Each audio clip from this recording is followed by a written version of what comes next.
Hello there. The cinema courtroom is now in session.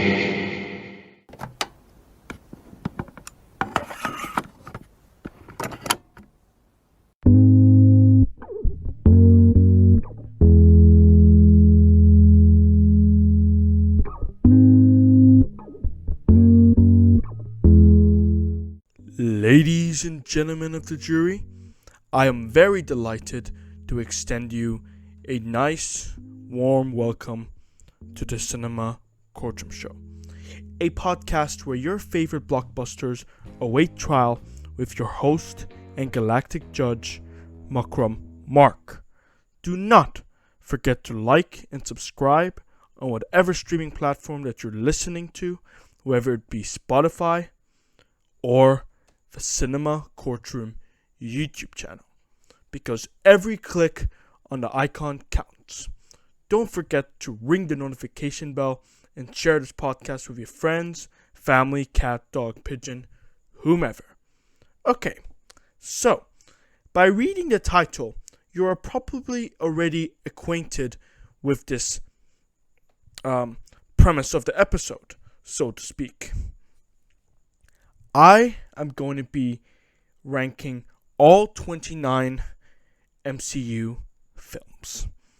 These do not reflect any of my possible opinions that I may have regarding MCU films after Thor Love and Thunder, in which they haven't been released yet. Now, without further ado, the Cinema Courtroom is proud to present ranking every MCU film. And by the way, if you're listening to this in podcast form, you don't have to worry about not seeing the document that you all in the on the YouTube platform might be viewing, since I'll be telling you my brief thoughts on each movie and where I think it belongs in one of the 29 spots, without alienating audio only listeners to this podcast. And forgive me, guys, this is kind of a new series. Let's call it a series. Let's see how this ranking goes, and we'll take it from there. Alright, so let's start with my 5 worst MCU films. Beginning with Captain Marvel. Now, why is it my worst film? Because I don't think Brie Larson is quite good at playing Captain Marvel. Now look, I don't hate Brie Larson. I think she was an exceptional actor in Kong Skull Island. And, I mean, like, this movie, like, with the exception of the very clever twist with the Skrulls, I didn't have a good time watching the movie. It felt bland. The way Nick Fury lost his eye was the textbook definition of anticlimactic. I can go on a tangent on how it's inconsistent by how it's, described in Winter Soldier. The last time I trusted someone, I lost an eye. My ass. It was a flirkin. It wasn't like some rogue agent. It wasn't some, serious moment that had occurred. Like, bitch, please. It was a cat.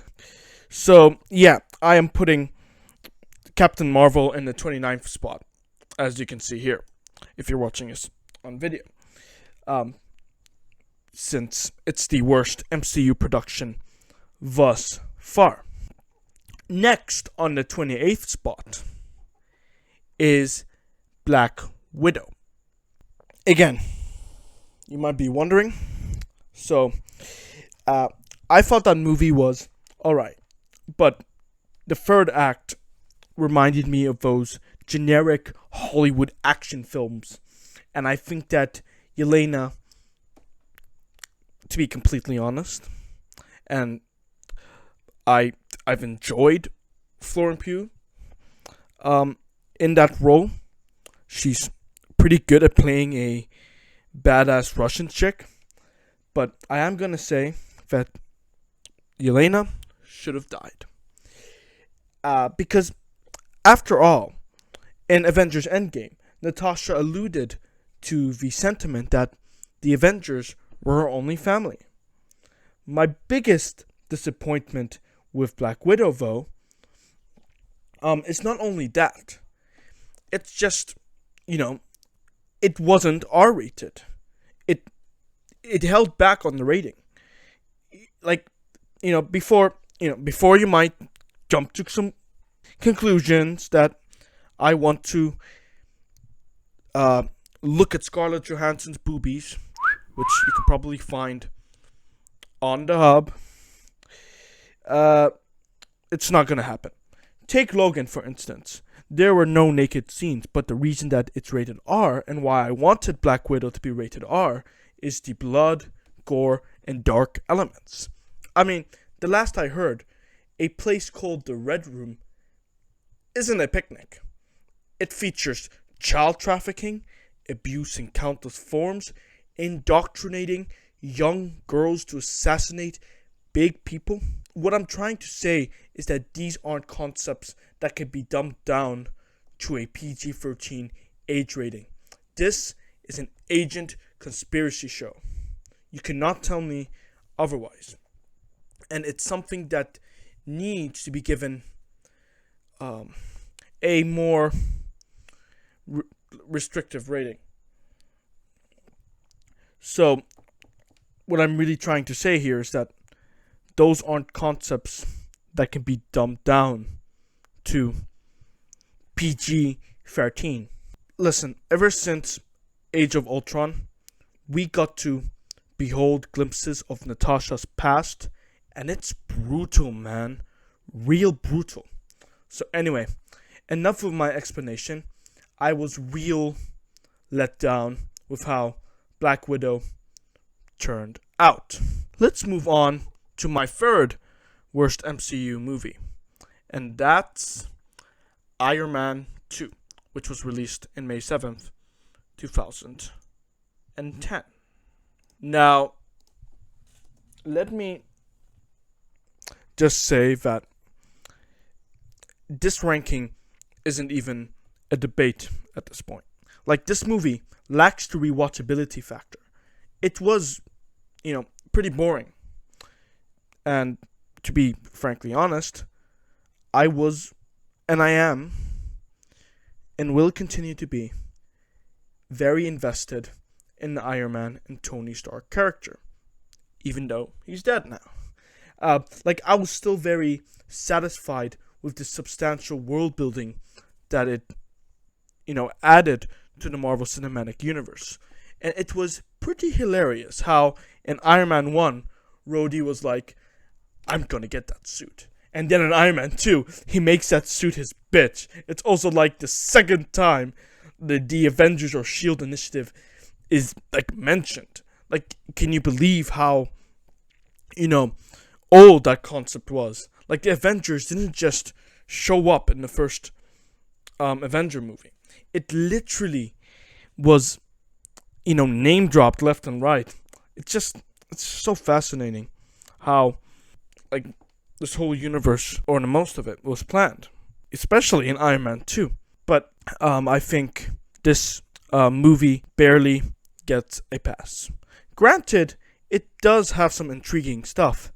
And I like Black Widow's fighting choreography in her scene in the third act of Iron Man 2. And Iron Man and War Machine fighting side by side was very pleasant to watch. So, there's that. As of my fourth worst MCU movie, it's The Incredible Hulk. Now, again, as you can tell, this isn't my worst um, MCU movie. And in fact, I don't really have an established reason to why it's taking the 26th spot. To be totally honest, I've only watched that movie 3 times, 4-ish. Yeah, anyway, it's one of those films where it is interconnected to the wider MCU. Like, the only reason it isn't in last place is because, A, Captain Marvel. Alright, that exists as the number one worst MCU movie of all time, without question. And B, it had some awesome fight scenes that have been showcased in the action elements of the movie. In fact, it's probably one of the only movies that display how powerful and badass the Hulk is. Like, just look at the comics. There's a whole debate going on whether he would actually beat Wolverine in a fight. But that's for another time. Also, I really liked how he fought Abomination in the third act. Like, there's a scene where he yanks the chain and strangles him in the middle of the street, and everyone's just, watching. I'm gonna be completely honest with you. I wouldn't rewatch the whole movie, but I would literally watch a clip of the fight scene between Hulk and Abomination. And that's also why I kind of like Shang-Chi, because Abomination made a second appearance, which is awesome. Tony Stark's appearance in The Incredible Hulk was also pretty good. Now, the next but least worst MCU movie. And by the way, let me scroll up for those of you watching this. And by the way, it almost wasn't ever going to be in my top 5 worst MCU list to begin with, because I actually have a lot of respect for it. It's Eternals. Why do I have a lot of respect for Eternals, even though it's on my list of worst MCU films? Well, I just want to quickly answer that. It actually tries its very damn best to be a movie in general. It is pretty isolated from the MCU, with the exception of Thanos. But that's how every Marvel movie should be, or strive to be.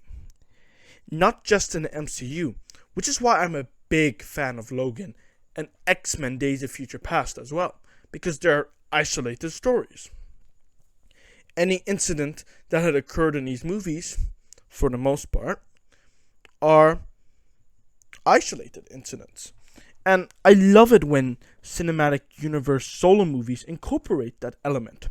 The cinematography in Eternals is also quite authentic and is visually pleasing to the naked eye. So, believe me when I say this, I had to give it substantial thought before I could even put Eternals on my list of worst MCU movies, because it was too woke. It made a poor attempt to tick the diversity quota like a ticking clock. Some of the acting felt bland, just like in Captain Marvel.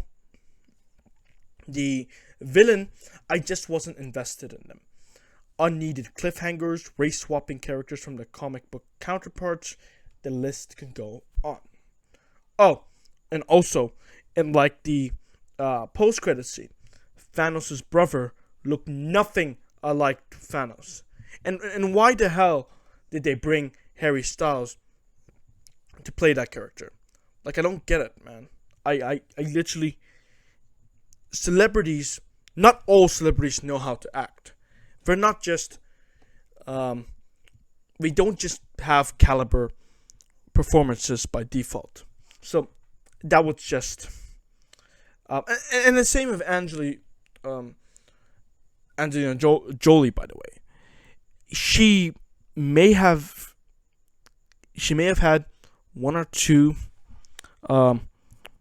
heartwarming scenes, but that was pretty much it. Like, And also, most of the stuff that happens in Eternals. Am I supposed to buy a comic book to understand how Thanos' brother and Thanos may or may not look alike? Must we wait for an Eternals sequel? I would be interested in the sequel, actually. So who knows? Work your magic, Marvel. As of the 24th rating, no pun intended, is 4. I really liked the introduction to Thor's origin story in that movie, but more than anything else, I loved Tom Hiddleston as Loki. I appreciate how there was some solid character development and how Thor went from a greedy warrior to a selfless protector who fights for the good of all Asgardians and Midgardians alike. Like, I do think it had more exposition than action, which is why compared to other MCU installments, it happens to be one of the slowly paced ones. In 23rd place is Thor: The Dark World. Now, I really liked the introduction to Thor's origin story in the first one, as I've established. But Thor: The Dark World took care to place a larger emphasis on the backstory between Loki and his mother. Because when Frigga was killed by the Dark Elves, you can tell it enacted a heavy toll on Loki. And just like in the first Thor movie, Tom Hiddleston as Loki steals the show. His fake death looked real. It was emotional and compelling as it illustrated major character growth. I don't know why people put this movie on like the 29th ranking. I know we got different perceptions on the MCU, and that's great, but like I don't think this movie is worse than, let's say, Captain Marvel or Black Widow. I forgot to also mention that there's nothing wrong with Thor being dark. Just like there's nothing wrong with him going comedic either. Because both attributes can be catered toward one character. The guy is like 1,000 years old. He could be anyone at any time because he knows how to adapt. His personality could change. This is just the Thor that we see on screen. We don't even know how he was like in the past 1,000 years. And I don't think the point is that we're supposed to know. I think the point is we're supposed to learn about different variations of Thor's personality and demeanor. And considering that I'm ranking MCU films, Thor: The Dark World is a massive world builder too. If I could remember correctly, the very first Infinity Stone appeared in an MCU film in that one Thor sequel. And it's the first time we see the Collector in the final credits scene as well. Okay, so the next MCU movie is just 2 ranks away from the top 20. And that's Iron Man 3. So, Iron Man 3 is rewatchable. And if you're paying attention to how I ranked the other 7 movies, it was mostly based on how rewatchable they are. And I think out of all of those 6 movies, Iron Man 3 is the most rewatchable. It also served as a solid conclusion outside of the Avengers movies. The fake Mandarin was unpredictable, but that twist served the MCU as a whole because it just leveled the hype for the real Mandarin and Shang-Chi, and it kept the story focused on Tony Stark more than Iron Man, which is how every solo movie should do on a character. The suit doesn't make the man. It's the man that makes the suit. I think I got that saying right. Yeah, maybe. In fact, and I'm only saying this now, even though Civil War will be ranked higher than Iron Man 3. I respect this movie for making it centered on Iron Man and Iron Man alone. You know, Tony Stark, without the suit. Whereas Captain America Civil War is essentially a mini Avengers installment. That doesn't make that movie lower than Iron Man 3, and I'll expand my thoughts on this when I get to ranking Civil War.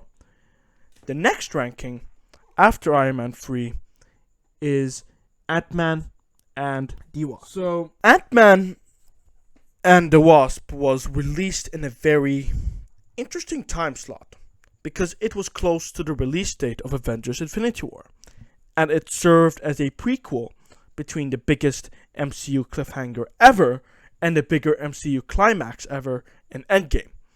That being stated, while it did a ton of world building on the quantum realm and expanded on the physics and scientific aspects of the MCU, it had a lot of heart. It was charming. I consider the movie to be a fun, rewatchable appetizer. You know, those are all positive attributes. But think about it this way. Sure, it's real easy and it's real nice to order tasty buffalo wings at a diner because it is meant to be an appetizer before the feast. But let's be real with ourselves. The reason we show up to the restaurant in the first place is to have a sizzling, toothsome burger. Unless you're vegan and you take delight in partaking in a vegan burger, then that might be an exception. So there's that. Moving on. So in number 20, in episode 4 of the Cinema Courtroom, I touched on whether or not Marvel Studios will remain a lucrative franchise forever. And I specifically reached to this conclusion. Listen carefully. Marvel Studios can maintain its liquidity if they produce more movies like Iron Man. Just for background context, it's the first MCU film released on May 2nd, 2008. And listen, I think Marvel Studios will remain a lucrative franchise with movies like Iron Man because of the sole fact that Iron Man is the first MCU movie. It doesn't let interconnected cinematic universe capitalism, so to speak, get to their heads, and it challenged the producers to work on the best film that they can muster. Remember, if Iron Man didn't resonate with the audience the way that it did, no more MCU. Poof. Bye-bye. I wouldn't even be making this podcast episode to begin with. It's like the grandfather paradox, you see. Because how can I make this episode if Iron Man didn't make enough for a sequel to expand on the MCU? And how can Iron Man make enough for a sequel if the general audience never conceived it as good? I'm sorry for scrambling your brains. Not really.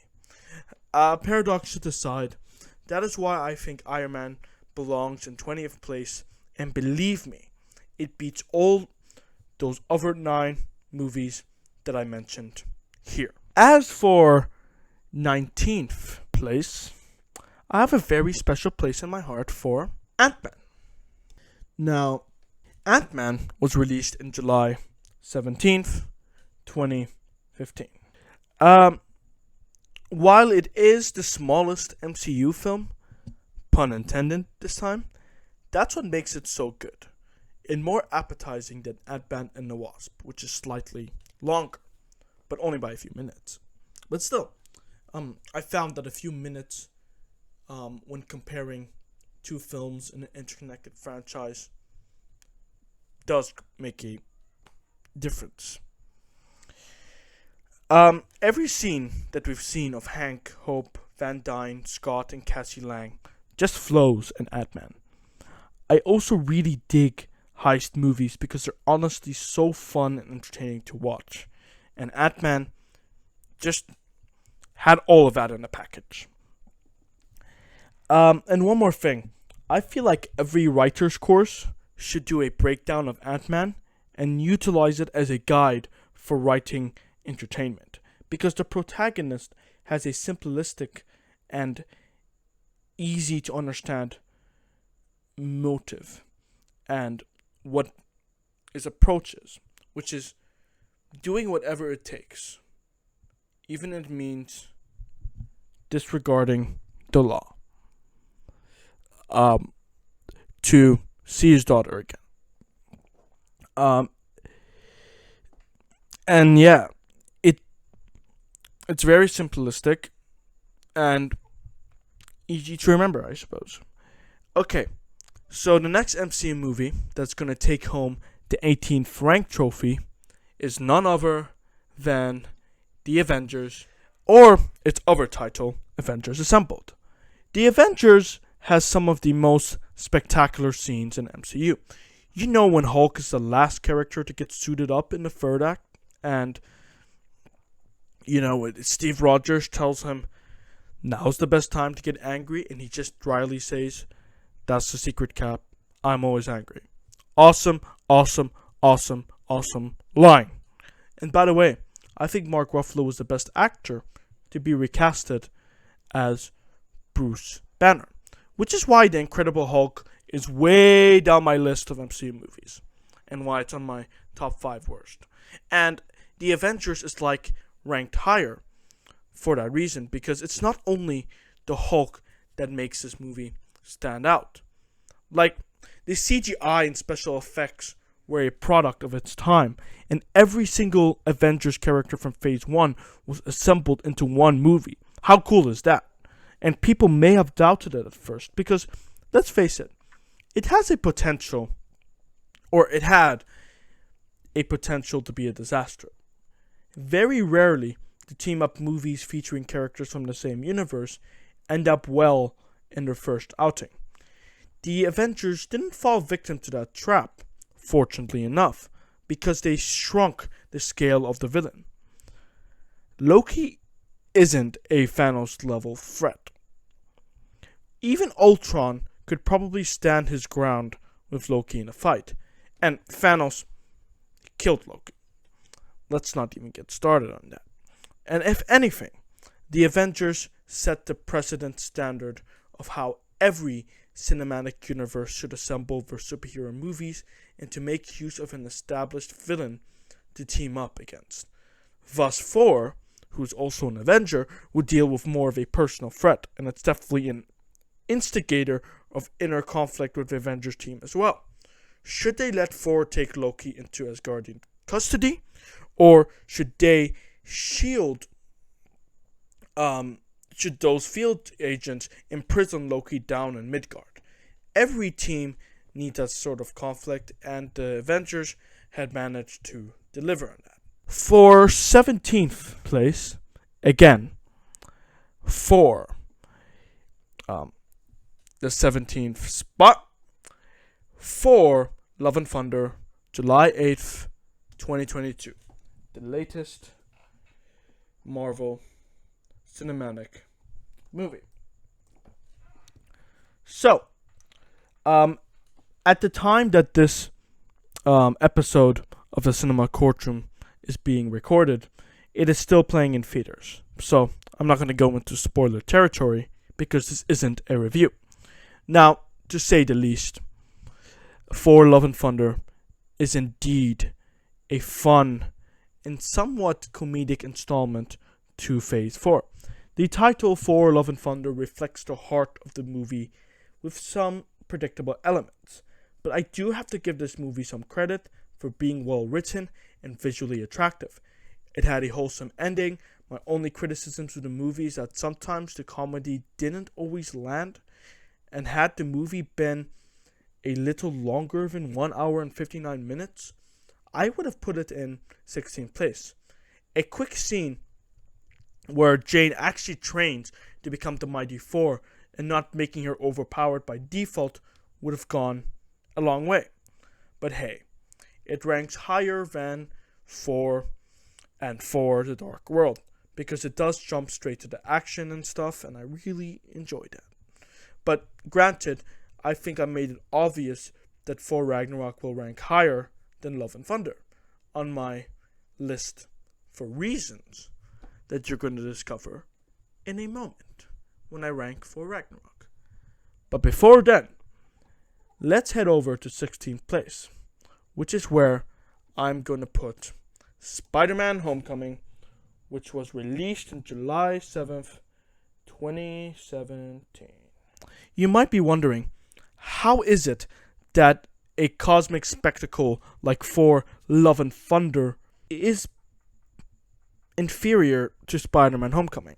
Well, for one, it expands the age in which Peter Parker is relatable. Because unlike Tobey Maguire and Andrew Garfield's Spider-Man, Tom Holland is actually in high school and has like a couple of years to go before he goes off to graduate. Now, Spider-Man Homecoming is essentially the missing piece of the generational Spider-Man trinity. Because you got a high schooler, Tom Holland, someone who had just graduated high school, Andrew Garfield, and Tobey Maguire as someone who is in his first or second year at college. But that's not the only reason that I have high regard for this movie. The Vulture is a fantastic villain. Even if he is street level. That twist where the Vulture's daughter is Peter Parker's date to Homecoming, by the way, would have been predicted from more than miles away. I, for one, didn't see it coming. Maybe I did, but it was more of like a back thought. And it wasn't until I actually saw that scene that I was like, oh, yeah, that makes sense. Now, moving on from Spider-Man Homecoming, as of 15th place, I'm going to put Shang-Chi and the Legend of the Ten Rings, which was released last year on September 3rd, 2021. Now, it is a film that embraces kung fu, martial arts, and fantasy genre. Not only does it have rich cultural elements and themes, it's just a really solid movie. Aquafina is brilliant, by the way. Also, the symbolism is a bit on the nose at times with this movie, but that doesn't subtract the beautiful attributes of Shang-Chi, because the scene where the Mandarin redeems himself and passes down the 10 rings to Shang-Chi reflects that. And in terms of world building, which does contribute to where MCU films go in my ranking, Shang-Chi does introduce other physics, like other dimensions, and it turns out that the 10 rings have a lot of essence to the mystic side of the MCU. Speaking of mystic, Doctor Strange, November 4th, 2016, is going to be ranked number 14 on my list of top MCU movies. Now, Doctor Strange is elevated by artistic visual effects and powerful dialogues and eye-catching performances, which add to the quality of the storytelling. Benedict Cumberbatch is brilliant at his trade as an actor. It's no wonder that Doctor Strange is just so likable, and why fans are so eager for him to just cross over into other films. However, I will say that I'm going to put Doctor Strange in the Multiverse of Madness above it, in rank 13. I know what you might be thinking. How can I put a movie that's been lowly received by the critics above a more positively received one? Well, A, because it's my opinion. And B, no one actually asked. But C, Multiverse of Madness does something which makes every sequel better than the first one. And that is the expansion of the character of interest. I reviewed it in length in episode 2 of the Cinema Courtroom, so I'm not going to bore you with the recap. Although I do recommend that you check out that podcast. Perhaps after you're done watching this one, because you'll be very interested to know what I really think about this movie in more depth, as opposed to, me simplifying it for a grand ranking review. But sure, Doctor Strange and the Multiverse of Madness could have done with a little more multiverse, and yeah, perhaps it could have done with a tad more horror. But still, I can bet you that I'll rewatch this movie for years to come. It's almost on my top 10 list, but not quite there yet. We'll have to see. In 12th place, drumroll please, on May 1st, 2015, Avengers Age of Ultron. Rank 12. Okay. So, Age of Ultron is packed with memorable moments. I remember every shot of the movie in the front of my head, and it expands on characters who call for much more backstory. Okay, the first movie, I'll give a pass. It's a most of these characters already had their own solo movies and prequels, so I would give them a pass. But when we're talking about the second Avengers movie, I think the first question that comes to mind, to insightful critics in particular, is where are the characters going to be expanded from point A to point B?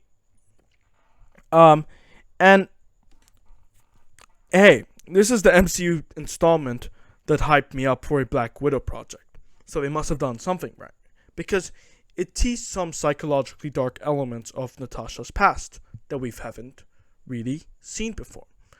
The action scenes in Age of Ultron were top-notch. I will never forget the opening, which I saw in the cinema, where on the big screen, where you could hear the sound and just watch the Avengers assemble and bust that Hydra compound. And the dynamic between Steve and Tony is top-notch. And also, how can I forget Vision carrying that hammer? Perfecto. Okie dokie. In 11th place, I'm gonna select Guardians of the Galaxy, which was released on the 1st of August in the year 2014. Rank 11. Now, this movie, I cannot stress enough, is pivotal to the establishment of the MCU and broadening the general audience's perspective of the cosmic outreaches of the universe. It is an instant classic that pays homage to classic playlists and Walkmans. In fact, I enjoy watching Rocket, Raccoon, Gamora, Peter Quill, Senior Groot, and Drax all come together on screen. More than I do the Avengers in the first Avengers movie. For some reason. I think I just like seeing them in their first movie better than the Avengers first movie. If it makes sense. Because it was more it had more story to it.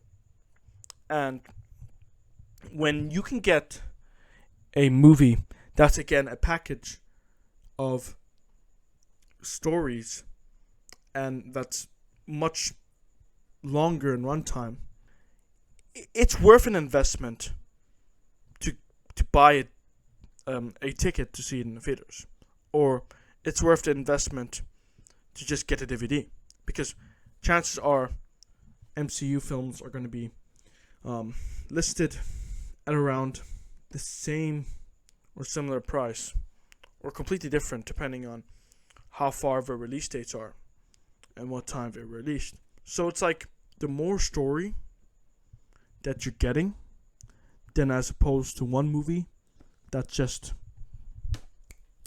paced very rapidly, the more enjoyable and I suppose special that it is. And Guardians of the Galaxy really gives you Star Wars vibes, but also, it takes care to give its own Marvel identity and flavor to make them both distinct from the other. So it makes it clear from the get-go.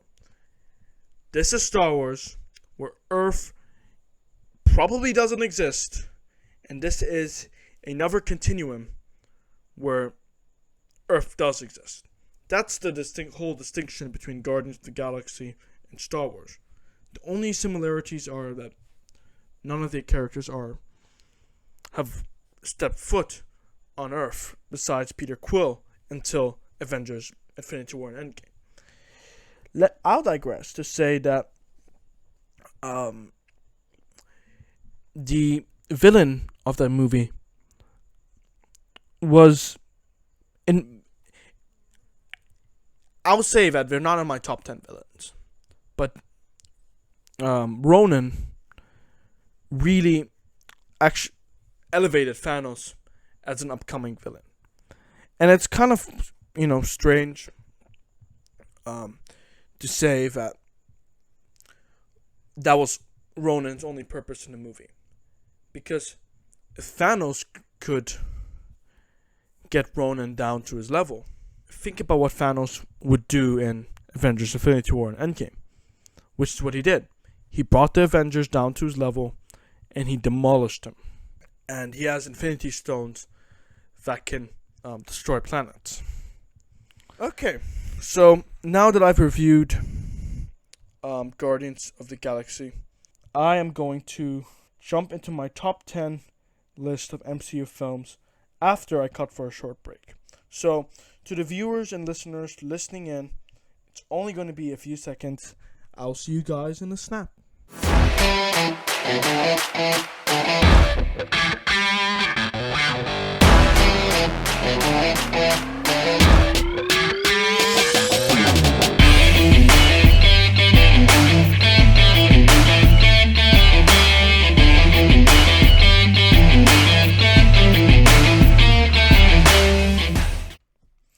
To kick off my top 10 MCU movie list, I'm going to put Captain America, the First Avenger, in 10th place. Amid the substantial humor in this expansive, forever-growing cinematic universe, with old and new releases and dialogue that doesn't take itself seriously all the time, it goes without saying that Captain America, the First Avenger, in particular, is one of the most serious installments of the MCU Phase 4, and is set in the World War II historic era. Now, first and foremost, it contains some of the best dialogue in the MCU. It illustrates attributes of a superpowered serum that can unleash the good or bad of a character, and the serum, basically unleashes the character that you are within and makes you the best of that trait, whether you're a righteous man like Steve Rogers or the power-hungry Red Skull. Like, regardless of that, the serum makes you powerful and increases your strength beyond ordinary human capabilities. What I'm really trying to demonstrate is that Captain America, the First Avenger, is a fun and also disconsolate movie. The pacing of the First Avenger just flows with the screenplay that is packed within a 2-hour and 4-minute runtime, and the audience is literally rooting for Peggy and Steve's relationship here. And then later in the third act, they are faced with this heart-shattering scene where Steve takes it upon himself to crash a plane into ice in hopes of consolidating the people down in the bottom. Peggy, as well as everyone else, is under the perception that Captain America has deceased in that ice and feel hopeless by the prospect of there being no Captain America. And, the more you think about it, it is Captain America who has to live with the consequences after a 75-year time jump. And if you've seen the Falcon and the Winter Soldier television series on Disney Plus, and by the way, I would be ranking 36 MCU projects had I not been only ranking up the movies. Just a little thing to keep in mind here. The consequences had happened earlier on, before the Avengers and Winter Soldier, because you will find that there have been other test subjects that try to replicate the results of Steve Rogers' experimentation with the serum, all because they needed to formulate a new Captain America in order to replace the old one, who again people thought had died. That's what is amazing about Captain America, the first Avenger, and why it's in 10th place, because it is a ripple effect for these consequences, and they can be applicable to any MCU project, again, that makes 36 as we speak, beyond the scope of the films. However, I would like to make one assertion. I think Red Skull only had somewhat of a single dimension that came with his portrayal, but still, he was a badass villain to watch, nonetheless. Even though, the more of the Red Skull, the better. And the more engaging backstory of him, also better, in terms of storytelling. Next, number 9 in my top MCU list is for Ragnarok. Now, listen, I love Thor Ragnarok. The movie introduces some exceptional characters, exceptional story. I enjoyed Valkyrie, Korg, and Meek, the Grandmaster as portrayed by the man and legend himself, Jeff Goldblum. How he was done badly in Jurassic World Dominion, I will never know. I digress to say that while I think Ragnarok is the most rewatchable out of the previous 19 MCU films that I mentioned in this podcast, and that's a very big deal. There are moments, I think, that a movie with the title Ragnarok, a series of tragic events in Norse mythology, where gods like Heimdall, Thor, Loki, and Odin have died in a great battle. It's supposed to be an epic showdown between the gods and the evil entities. It could have been taken a tad more seriously. Now, what do I mean by that?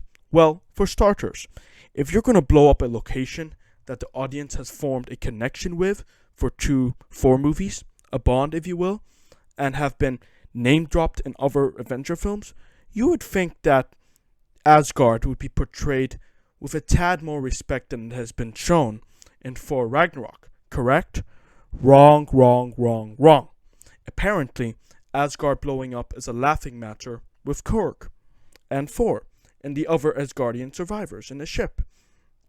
They weren't any bit disturbed when Korg said, "Oh, look at these remains of Asgard. We can rebuild. Oopsie, that has also been destroyed." Don't get me wrong, it was funny. But should it have been a funny scene in the first place?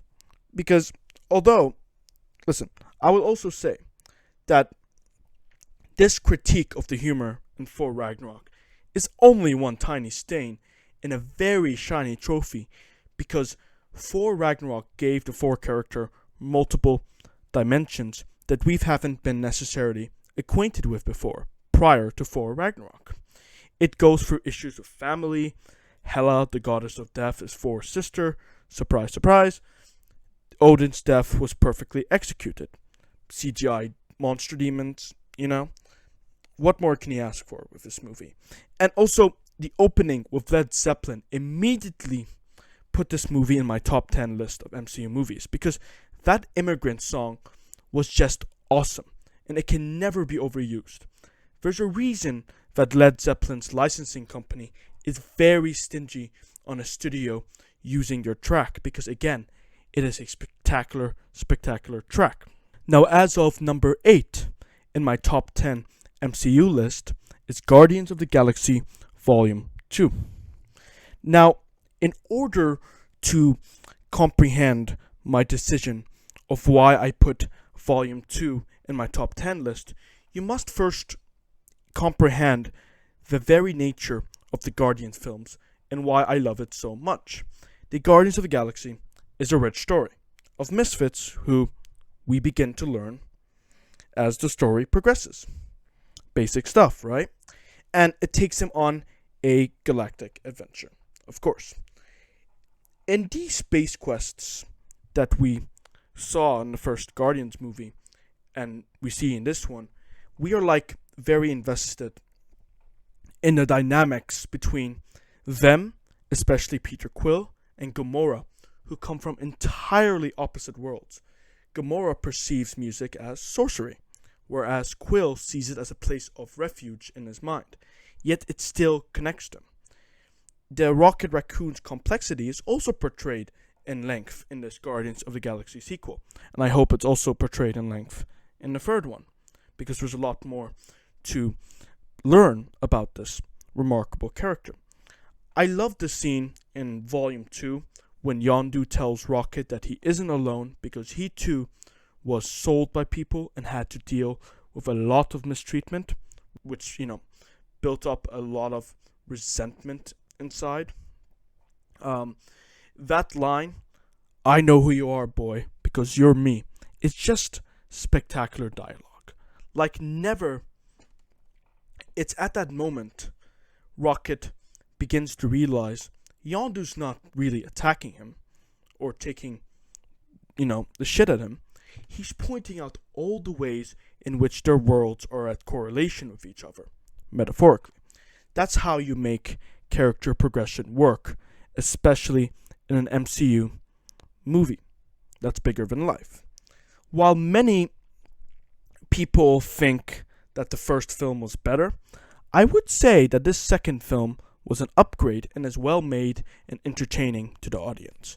It pays homage to what made Guardians of the Galaxy 1 a hit to begin with, and it expanded on that very element.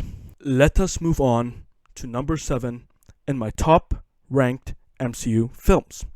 Spider-Man Far From Home.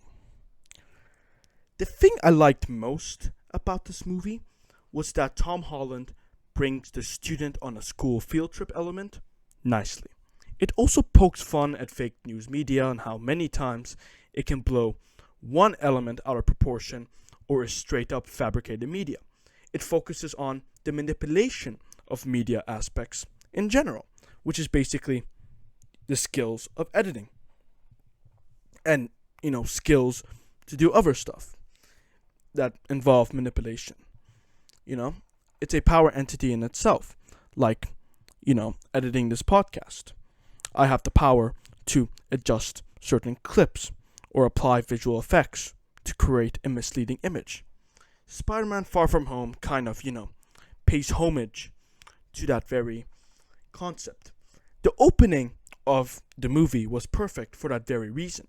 It starts off with a horrible montage of the fallen heroes of Avengers Endgame, and you can literally see a visible watermark on the corner of the screen. You could see that it was edited, whereas Quentin Beck Mysterio, his manipulation of media was a lot more convincing. And he's one of those villains that communicates a convincing message of the very idea of deception. I can go on about the good practical shots that were at Europe cinematography-wise, and the on-screen dynamic between Tom Holland's Peter Parker and Zendaya's Michelle Jones. Ever wondered why I haven't even ranked Spider-Man No Way Home yet? Because, spoiler alert, it's somewhere around my top 5 MCU films, which you're gonna see in a moment.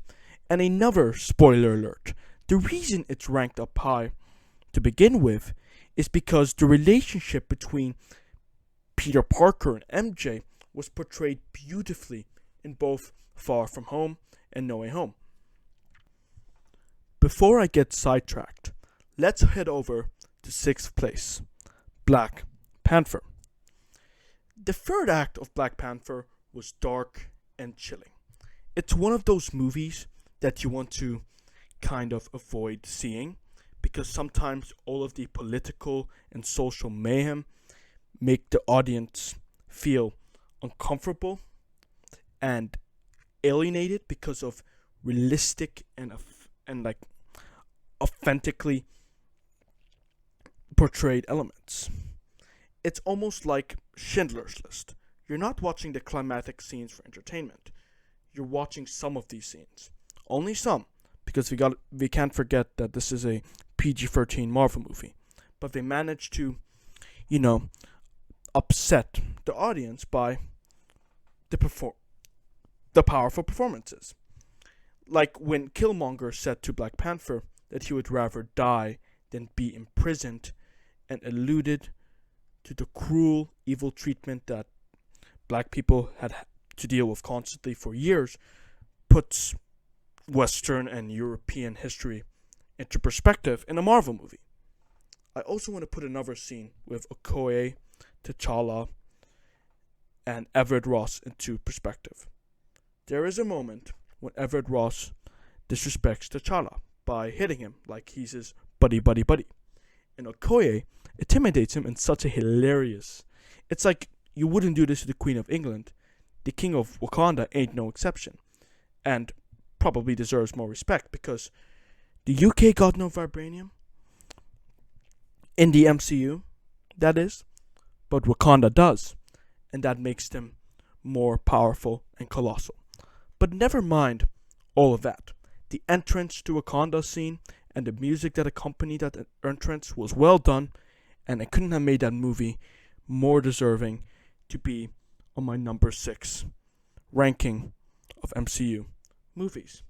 So anyway, that and the fact that each action scene was limited but meaningful and symbolic is why Black Panther is so close to being in my top 5, and with the memory of Chadwick, this movie's relevance will continue to shine more than ever, and that glimmer of light won't be fading anytime soon. Sorry to be cheesy. Now, I hope you guys are ready to listen to my top 5 MCU movies. We're nearly done, guys.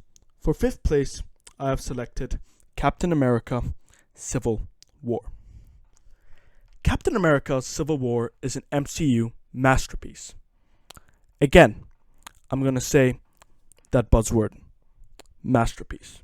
It's probably like the only MCU film that compels you to think, really think, because you could either be Team Iron Man, and I mean, let's face it, the whole premise of Tony Stark's conviction that the Avengers need to be put in check by the government comes from genuine guilt from creating Ultron, and the willingness for Tony Stark, Iron Man, to rectify his mistake with Ultron. If you were to be Team Captain America, you can't help but also think, wait a minute, Secretary Ross is such a hypocritical piece of shit. Because tell me, who unleashed Abomination in the Incredible Hulk? He did. So tell me exactly if the government in the MCU is responsible. But because they're the government, they can launch nukes and stuff. But God forbid the Avengers conduct underground heroism. Although I don't really want to go into depth about this debate because I got the last 4 MCU films to rank. But then again, that in itself is the impact that Captain America: Civil War has, and serves as a great 3rd film of the Captain America trilogy. It's a shame it's not a 3rd ranking, but, with all of its riveting and captivating superhero showdowns to witness, that's why Civil War is going to kick off my top 5 MCU films. On to 4th place, Captain America: The Winter Soldier, released in April 4th, 2014, I want to go on record and just say that Captain America: The Winter Soldier is on my top 5 best blockbuster sequel list ever. I can't think of more than 5 sequels in general, not just in the MCU, that amazed me to the extent that Captain America: The Winter Soldier did. The thing I enjoyed the most about this movie is the 70s conspiracy style elements, and how Captain America is skeptic on Secret Service agencies such as S.H.I.E.L.D. And perhaps in our real world, just to add an extra layer of perspective, the FBI, that utilize the fear of other Americans, other people around the globe, for their own gain. It has been 75 years since Captain America has been rolling around the ice. And what does he wake up to? A country that is still in turmoil with itself. To him, it's a continuation of World War II, because he wasn't awake when the Allies won. He skipped past that shit, and is once again immersed in heavy political shit that demands compromising your own moral values to maintain survival amidst an unforgiving climate. But it's not only that element that I love from Winter Soldier. It has the best MCU hand-to-hand, hands-down fight scene in the entirety of the MCU. Not even Shang-Chi comes close to this. And I also loved Shang-Chi, so saying this is a big deal. But as of best fight scene, I have to hand it over to that scene in Winter Soldier near the bridge where Bucky and Captain America had the first conflict. And then after that intense fight, Steve realizes that his best friend Bucky, who he had presumed to be dead, had joined the dark side, aka Hydra, and is fighting against S.H.I.E.L.D., aka technically also Hydra. Bucky is the Winter Soldier. And with this newfound realization, Steve Rogers still envisions a path of redemption for his friend and is always reluctant to fight him every time he is in the same room as him. Like, you can tell that without even watching the first Captain America movie, that Bucky and Steve were close comrades. Heck, even in Civil War, there are people who, skip past the Captain America films. You could see that the way Captain America passionately defended Bucky from Iron Man, that they're buddies.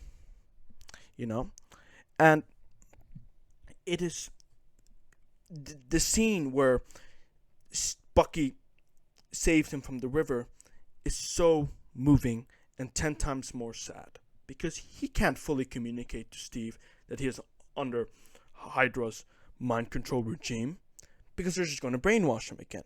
But he seeks a semi-redemption arc the only way he knew how anyway, and takes whatever measures to resist that mind controlling regime. So for my next ranking, I'm going to dedicate third place to Avengers Infinity War. Avengers Infinity War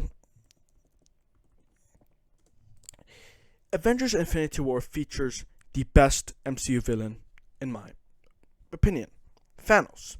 There are villains who don't always know that they are right, even though they think that they have noble intentions. But Thanos knows that he's right. That is what makes him a remarkable villain. He knows that this universe needs a tough solution in order to eliminate overpopulation. And you know what he does? He commits to that very ideal and goes out of his way to assemble a bunch of Infinity Stones, sacrifice his own daughter Gamora, who he genuinely cared about, and potentially sacrifice himself as well, because the snap powered by the gauntlet has such a high degree of chance that Thanos himself could have been erased from existence. But did Thanos give a shit in the slightest? Hell no. As long as the issue of overpopulation was rectified, that is all that Thanos desired. He didn't want to execute the Avengers or the Guardians, who were just as a nuisance as the Avengers were throughout the MCU films, just because they challenged his place as the mighty supreme of the universe. He only did so because they were a mere obstacle to his plans. And I know that I'm talking about Thanos a lot, because this is arguably Thanos' movie. Another remarkable thing about Infinity War that earns its third place ranking is that it had 10 years of build-up on its belt and was visually stunning. One more thing I would like to add is that it completely destroyed the good guy always win trope that we see in most MCU films that eventually get repetitive and boring, because there's no unpredictable element to intrigue the audience. But in Infinity War, the vast majority of the MCU's characters known and unknown, got blipped away. And that was totally unexpected, but totally needed for a part 1 of a bigger-than-life blockbuster crossover event. Okay, so in second place, I have selected Spider-Man No Way Home. Now, before I continue with my analysis on No Way Home, a brief one, mind you, it is now kind of obvious to those of you paying attention while listening to this podcast and watching it on YouTube that Avengers Endgame is my number 1 MCU film. So I'm going to tell you why Avengers Endgame is my number 1 MCU film over No Way Home in a moment. Now, Spider-Man Homecoming and Far From Home have had considerable positions in my ranking because I really enjoy the character of Spider-Man, regardless of the adaptation, whether it be Tobey Maguire or Andrew Garfield or very recently Tom Holland. But something I felt that Homecoming and Far From Home lacked with Tom Holland were proper stakes. Sure, they were fun and mostly well done, but it's not like I rooted for Spider-Man, not Iron Boy Jr., Spider-Man, to kill a villain. Like, kill, you know? Until No Way Home. There were factors that Norman Osborn, the Green Goblin, a high caliber villain in his own right, that made him an intimidating one. One of which was the blood of Peter Parker's aunt. And as horrifying as that may sound, get it, may, it's true. What makes Green Goblin a lethal villain, you may ask? Well, it isn't just his sharp gliders and pumpkin bombs. It's what made the Joker in the DC universe equally as dangerous, which is the Green Goblin is a full-on psychopathic mustache-twirling villain. It's that simple. A villain who just happens to be an inhabitant of a person who exhibits substantial motive. Like, remember, the Joker consumed Arthur Fleck, who, according to the film Joker 2019, was a leper. Likewise, the Green Goblin character antagonist had taken over Norman Osborn, who is an ambitious corporate man and is scared of the Green Goblin's villainous voice. In a way, the Green Goblin is an embodiment of villainy itself, hence why it is very much argued that the Green Goblin was the second to best villain in the first Tobey Maguire Spider-Man movie, and even better in his reappearance in No Way Home. But guys, I can't forget one more crucial element that you all are going to slam me in the comments for not mentioning. The three Spider-Men, Tobey Maguire, Andrew Garfield, and Tom Holland, sharing the big screen together. There were scenes that featured all three of them, and it had a touch of improvisation in them. Take that one scene with them engaging in Discord, for instance, when they are waiting for the villain's arrival on the Statue of Liberty, and their conversations just naturally flow as if it is a Q&A session on a talk show, or a scripted reunion special. It's like a dream come true, and I highly doubt we'll get an MCU film like Spider-Man No Way Home, which carried that level of impact on the audience experience on opening night ever again. Now, for my next and final ranking is a movie that you already know was destined for first place and was released on April 29, Avengers Endgame. If you're seeing this on video, then you can already tell that Endgame was the last movie remaining on the list. This movie was everything that made the MCU the MCU. It had a good amount of dark moments, but also a nice touch of humor and tonal shifts. My all-time favorite scene is when all of our main MCU characters return from the snap. A bit more impactful than the free Spider-Man and No Way Home, because we've already known Andrew Garfield and Tobey Maguire. Tobey Maguire before the MCU, by the way. Before the MCU. So it's like we would have automatically cheered for them. But the MCU had a very difficult task of building up each character from Iron Man to Endgame in 2019 and making them lovable and rooting for their success and their appearance.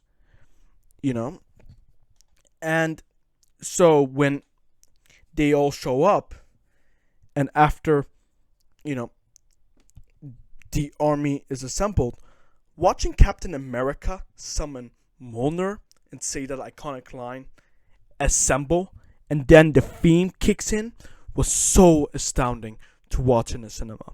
And it's also a movie that I'm not going to forget, maybe for the rest of my life. Not to be, over dramatic. And here's another thing. This movie is 3 hours long. And it doesn't even feel like 3 hours. Make it 6 hours, and it would still feel short. Like, I can't stress enough that I think Avengers Endgame is my number one MCU film out of all the 28 ones. And that pretty much concludes ranking every MCU film. Thank you for listening this far into the podcast. I can assure you that I will not be doing this again with that many movies, much less 29 to 30 of them. It is such a pain to edit, but I'm happy to go through this pain in the ass process for you, since I am so invested in the remarkable MCU franchise. And also, if any crazy person asked me to rank all of the MCU movies, then I'll just point him to this episode, because there is no way that I would remember after, new movies start to get released. In fact, it might very well change as these movies get distributed into theaters, and who knows, maybe Black Panther 2 on November might readjust my ranking a bit. Again, let's see. But for now, that will have to do it. Since we have now reached the end of this podcast, it is accustomed for me to leave you with this. Thank you for tuning in, first and foremost, to the Cinema Courtroom Show, where we critiqued and ranked movies from worst movie to best MCU installment. I had a lot of fun doing this podcast, so make sure to subscribe if you enjoyed episode 5 of the Cinema Courtroom, and I hope to see you guys again in the next episode, where we're going to talk about, yet again, another movie. As of what movie it's going to be, well, I am going to tell you. It's going to be Fantastic Beasts: The Secrets of Dumbledore. I know, I'm pretty late to reviewing it, but I have some thoughts on that movie that I'd like to share, especially with you Potterheads out there. And you're going to hear them in the next episode of the Cinema Courtroom, which will be released on YouTube and Spotify very, very soon. Keep your eyes out on when that episode will launch on these platforms, YouTube and Spotify. Thank you once again for listening to the end. I am Galactic Judge Marco Mark, and I hope you have a spectacular day. Avengers Assemble.